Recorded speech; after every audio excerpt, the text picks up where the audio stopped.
नमस्कार दोस्तों, मैं दीपक शर्मा अंग्रीश आपका स्वागत करता हूं द लीगल चैम्बर में। अब दोस्तों, आज मैं ऑनरेबल सुप्रीम कोर्ट का एक काफी बड़ा और लेटेस्ट फैसला आप लोगों को यहां पर देने वाला हूं। अब यह जो फैसला है, इसमें साफ तरीके से जैसे ही किसी भी कोर्ट केस का जवाब आता है, यानी कि वहां पर रिटन स्टेटमेंट कोर्ट में लगाई जाती है, कोर्ट केस का जवाब दाखिल किया जाता है, उसी समय आप कोर्ट में एक पिटीशन डालकर, एक आवेदन देकर तुरंत अपने केस का फैसला करा सकते हैं।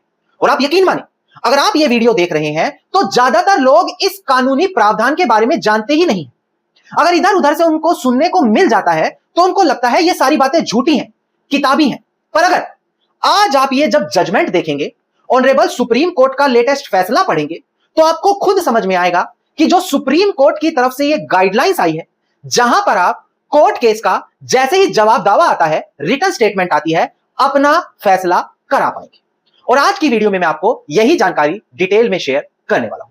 अब दोस्तों, अगर आप लोगों को हमारी ये वीडियोस अच्छी लगती हैं, अगर आप लोगों को हमारी तरफ से किए गए एफर्ट्स अच्छे लगते हैं, तो बिल्कुल छोटा सा अनुरोध है, वीडियो को आप तुरंत लाइक करें और कमेंट सेक्शन में जरूर लिखें कि देश और दुनिया के किस कोने से आप लीगल चैम्बर की वीडियोस देख रहे हैं। तो चलिए दोस्तों, अब आज की इस वीडियो को हम ज्यादा लंबा ना करते हुए आज की इस वीडियो को स्टार्ट करते हैं।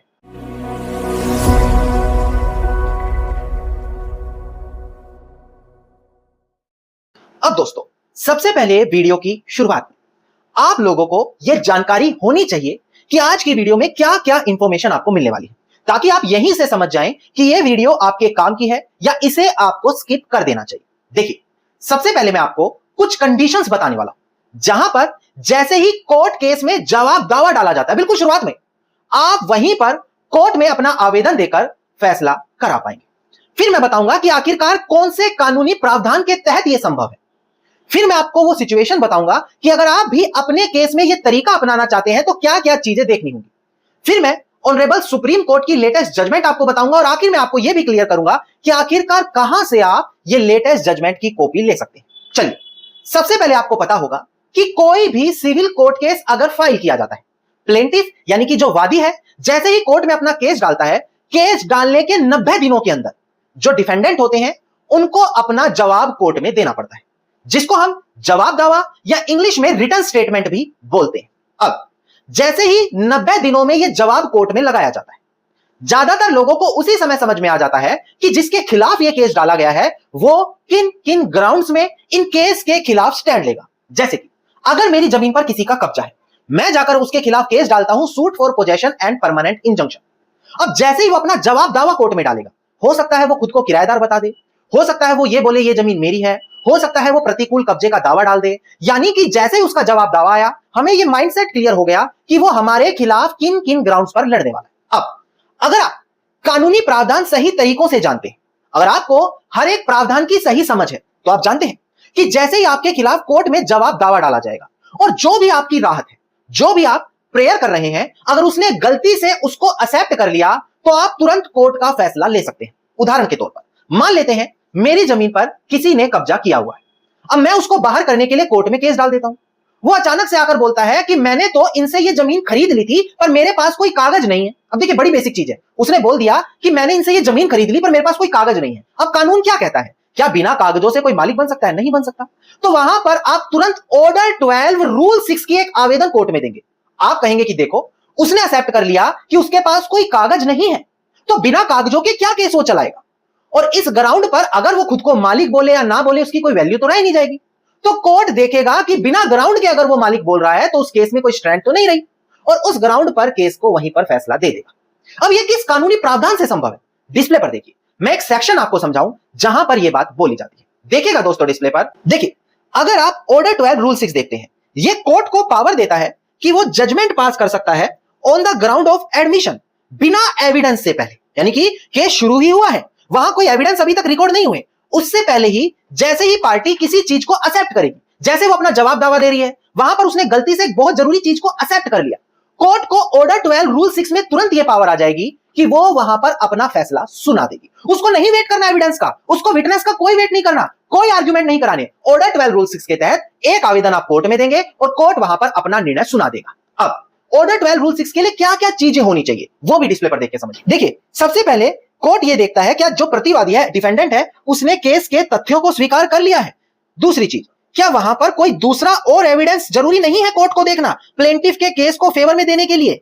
इसके अलावा कोर्ट देखता है कि क्या यहां पर जजमेंट और ऑर्डर एडमिशन के ग्राउंड पर देना ठीक रहेगा, क्या इतना स्ट्रॉन्ग एडमिशन हो चुका है प्रतिवादी की तरफ से, और सिर्फ उस एडमिशन के ग्राउंड पर कोर्ट अपना फैसला सुना देगा। अब एडमिशन क्या होता है लोगों को नहीं पता। एक लीगल नॉलेज वाला व्यक्ति, advocate, lawyer, law student admission को समझते हैं, और एक आम आदमी क्या समझेगा। डिस्प्ले पर देखिए अगर आप इंडियन एविडेंस एक्ट देखें, जो नए कानूनों में भारतीय साक्ष्य अधिनियम बन चुका है, उसका सेक्शन 18 और सेक्शन 17 समझाता है एविडेंस क्या है, एडमिशन क्या है। एडमिशन बेसिकली एक स्टेटमेंट होती है जो किसी फैक्ट इन इशू या रेलिवेंट फैक्ट के बारे में दी जाती है।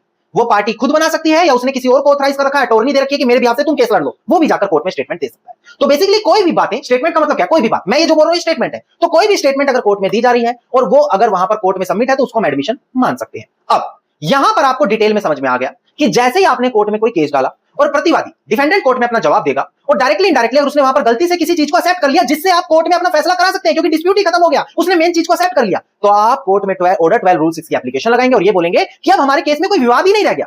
तो उस ग्राउंड पर कोर्ट आपकी सुनवाई करके शुरू में ही कोर्ट का फैसला दे देगा। अब लोगों को लगेगा सर ये ना सिर्फ किताबी बातें हैं, क्योंकि मैं कमेंट कई बार देख लेता हूं, लोग भी मुझे बताते हैं जो हमारी टीम मैनेज कर रही है कि सर ये किताबी बातें हैं, ऐसा असलियत में नहीं होता। अगर ऐसा असलियत में नहीं होता तो ये जो कोर्ट की जजमेंट मैं ला रहा हूं ये कहां से आ रही है, फिर तो ये झूठी हो गई।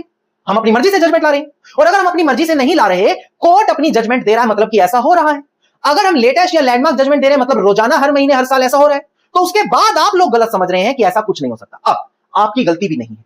क्यों? क्योंकि आप लोगों तक कभी भी सही जानकारी नहीं पहुंच पाती, आपको गुमराह कर दिया जाता है, आपको कभी नहीं पता लगता कि आप अपने केस में सही स्टेप ले कैसे। पर वो भी मैं आपकी कमी बताऊंगा, कारण क्योंकि आप कभी खुद को सही प्लेटफॉर्म से नहीं जोड़ते। आपको नहीं पता कि कहां से आप सभी लेटेस्ट या लैंडमार्क जजमेंट ले सकते हैं, और आप ही लोगों के लिए legal chamber by law and verdict एक व्हाट्सएप ग्रुप लेकर आया है। बाद में रोने से कोई फायदा नहीं है, समय पैसा निकल चुका है, पर आज आपके पास समय है, क्योंकि इसी व्हाट्सएप ग्रुप में इस प्रकार की हर एक छोटी से बड़ी जजमेंट हम आपको देते हैं। उसकी पीडीएफ को भी आपको देते हैं ताकि आप उसे केस में यूज कर सके, उनकी एक्सप्लेनेशन देते हैं ताकि आप अपने केस से रिलेट करके समझ सके। इसके अलावा लैंडमार्क जजमेंट इस ग्रुप में हम आपको देते हैं, बेसिक कानूनों के बारे में जानकारियां देते हैं। इसके अलावा जो ये वीडियोस हैं, चाहे फेसबुक पर हो, यूट्यूब पर हो, इंस्टाग्राम पर हो, उसमें बताई गई हर एक लेटेस्ट और लैंडमार्क जजमेंट की कॉपी इस ग्रुप में रोज शेयर की जाती है। और अलग से अगर आप किसी भी लीगल पॉइंट पर लेटेस्ट या लैंडमार्क जजमेंट लेना चाहेंगे, वो भी आपको इस ग्रुप में मिल जाएगी। और आप यकीन करेंगे, मात्र कुछ दिनों में 1100 से ज्यादा लोग इस ग्रुप के सदस्य बन चुके हैं।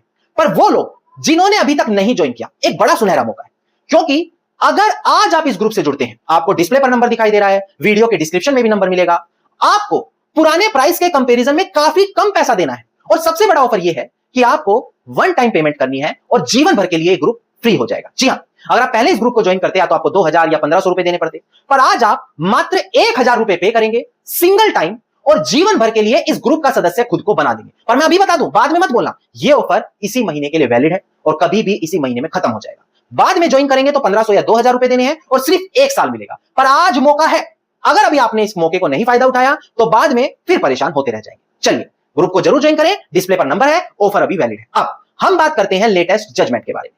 देखिएगा दोस्तों, डिस्प्ले पर केस टाइटल है पुष्पा एंड अदर्स, जो इस केस में अपीलिएंट है, वर्सेस दयावती एंड अदर्स, जो इस केस में रिस्पोंडेंट है। इसका डायरी नंबर अभी आप समझ लीजिएगा 26304 ऑफ 2019, और सबसे बड़ी बात 29 मई 2026 का फैसला है। अब यह तो समझ में आ गया कि बिल्कुल लेटेस्ट फैसला लीगल चैंबर आप लोगों के लिए लेकर आए। अब इस जजमेंट की पीडीएफ कॉपी शाम को हम अपने व्हाट्सएप ग्रुप में शेयर करेंगे लीगल चैंबर के। अगर आपने अभी तक ग्रुप नहीं ज्वाइन करा तो डिस्प्ले पर नंबर है, आप जाकर ज्वाइन करिए। पर अभी केस के फैक्ट समझिए, केस में विवाद क्या है, फिर मैं बताऊंगा सुप्रीम कोर्ट ने यहां पर क्या कहा। देखिएगा दोस्तों, डिस्प्ले पर देखिए, यहां पर एक हिंदू ज्वाइंट फैमिली, जो पारिवारिक लोग होते हैं, पारिवारिक सदस्य, उनके बीच में लेकर विवाद है। वो कह रहे हैं कि साल 2007 में खेती की जमीन, एग्रीकल्चर लैंड बेची गई थी 31 बीघा 9 बिस्वा, जो करीबन 15 करोड़ 30 लाख के आसपास बिकी थी। अब यहां पर केस डाला गया और प्लेंटिफ कह रहा है मुझे मेरा पैसा नहीं मिला, जो 1/6 शेयर है, और डिफेंडेंट का कहना है कि नहीं, हर फैमिली मेंबर को 3-3 करोड़ रुपए मिल चुके हैं, क्योंकि टोटल पैसा 15 करोड़ आया था और उसके हिसाब से 3-3 करोड़ रुपए मिल चुके हैं। अब प्लेंटिफ ने बोला कि जो सेल का पैसा है उसमें मेरा पूरा 1/6 बनता था और मुझे मेरा पूरा पैसा नहीं मिला। अब यहां पर क्या हुआ, जैसे ही प्लेंटिफ ने, वादी ने कोर्ट में केस डाला, डिफेंडेंट ने अपना जवाब दे दिया। अब डिफेंडेंट ने जब अपना जवाब दिया तो उसने कहीं ना कहीं डायरेक्टली और इनडायरेक्टली कुछ चीजों को एक्सेप्ट कर लिया, गलती कर दी भाई। अब वहां पर प्लेंटिफ ने इसका फायदा उठाया, उसने तुरंत ऑर्डर 12 रूल 6 की एप्लीकेशन लगा दी कि देखो भाई, एक्सेप्ट है, आप केस क्यों चलाएं, हम केस का फैसला करो, ऑर्डर 12 रूल 6 कहता है। अब ध्यान दें, सुप्रीम कोर्ट ने काफी बड़ी बड़ी चीजें बोली हैं, डिस्प्ले पर देखकर ध्यान दीजिए कि ऑर्डर 12 रूल 6 क्या है। यहां पर सुप्रीम कोर्ट ने बोला कि देखो, जब बात आएगी रिटर्न स्टेटमेंट की, तो जब तक क्लियर शब्दों में, साफ शब्दों में चीजों को एक्सेप्ट नहीं किया जा रहा, अगर जिस चीज को आप बोल रहे हैं कि देखो इन्होंने एक्सेप्ट कर, चीज क्लियर नहीं है, कैटेगोरिकल नहीं है, अनकंडीशनल नहीं है, तब तक हम उस ग्राउंड पर आपके फेवर में डिग्री नहीं पास करेंगे। इसके अलावा जब कोर्ट ऑर्डर 12 रूल 6 देखेगा तो पूरी रिटर्न स्टेटमेंट को देखकर समझना है। केवल प्लेंटिफ जिस पैराग्राफ को बोलकर यह कह रहा है ना कि देखो यहां पर एक्सेप्टेड है, सिर्फ उतना पॉइंट नहीं देखना, पूरी रिटर्न स्टेटमेंट देखो, तब फैसला करो क्या यहां पर वो चीज एक्सेप्टेड है या नहीं है। इसके बाद ये देखो कि जो विवाद है, जिसको लेकर झगड़ा है, क्या वो एक ट्रायबल इशू है, यानी कि उस पर आगे ट्रायल चलानी जरूरी है नहीं, और उसके बाद ये फैसला करो कि क्या ऑर्डर 12 रूल 6 में निर्णय दिया जा सकता है या नहीं दिया जा सकता। मतलब कोर्ट ने बोला कि जो ग्राउंड है कि इसने एडमिट कर लिया, केस का फैसला दो, उसको बहुत सही तरीके से देखकर पूरी रिटर्न स्टेटमेंट के साथ समझना अनिवार्य है, तब कोर्ट ऑर्डर 12 रूल 6 में अपना फैसला सुना देगा। यह चीज सुप्रीम कोर्ट ने यहां पर क्लियर करी। अब यह बात आ गई लेटेस्ट जजमेंट। अब मैं आपको बताऊं, जो लोग हमारे ग्रुप के सदस्य हैं उनको हम शाम को एक गिफ्ट देने वाले। क्या है? जब हम ये शाम को जजमेंट शेयर करेंगे, लेटेस्ट जजमेंट, हम 3 ऐसी बड़ी लैंडमार्क जजमेंट शाम को ग्रुप में डालेंगे जिससे हर व्यक्ति उन जजमेंट्स को पढ़ सकेगा, और वो तीनों जजमेंट ऑर्डर 12 रूल 6 पर होगी, और उन जजमेंट को पढ़कर वो लोग अपने फेवर में फैसला करा सकेंगे। शुरुआत में जैसे ही सामने वाली पार्टी ने किसी चीज को एडमिट करा। अब ये तीनों जजमेंट बहुत जरूरी है, क्योंकि कोई भी अगर कोर्ट में जल्दी ऑर्डर 12 रूल 6 से फैसला कराना चाहता है तो इन तीनों जजमेंट का रेफरेंस देना या इनको अपने केस से रिलेट करना अनिवार्य हो जाता है। और ये सिर्फ उन लोगों को गिफ्ट है जो हमारे ग्रुप के सदस्य हैं, उनको शाम को दे दिया जाएगा। और अगर आप अभी तक ग्रुप नहीं ज्वाइन करे हैं तो डिस्प्ले पर नंबर है, वीडियो के डिस्क्रिप्शन में नंबर है, अभी भी मौका है, तुरंत जाएं और ग्रुप को ज्वाइन करें, क्योंकि 1000 रुपीज में लाइफ टाइम ऑफर अभी चालू है। धन्यवाद। उम्मीद करता हूं वीडियो में मिली जानकारी आप लोगों के लिए बेहद ज्यादा लाभदायक साबित होगी। वीडियो में मिली जानकारी आपको अच्छी लगी तो वीडियो को लाइक, शेयर और कमेंट जरूर कीजिए। वीडियो से जुड़ा आपका कोई क्वेश्चन है तो कमेंट सेक्शन आपके लिए खुला हुआ है। इसके अलावा अगर आप लोग इसी प्रकार की महत्वपूर्ण जानकारी रोजाना पाना चाह रहे हैं तो चैनल को सब्सक्राइब करें और नोटिफिकेशन बेल आइकन आप जरूर दबा दें।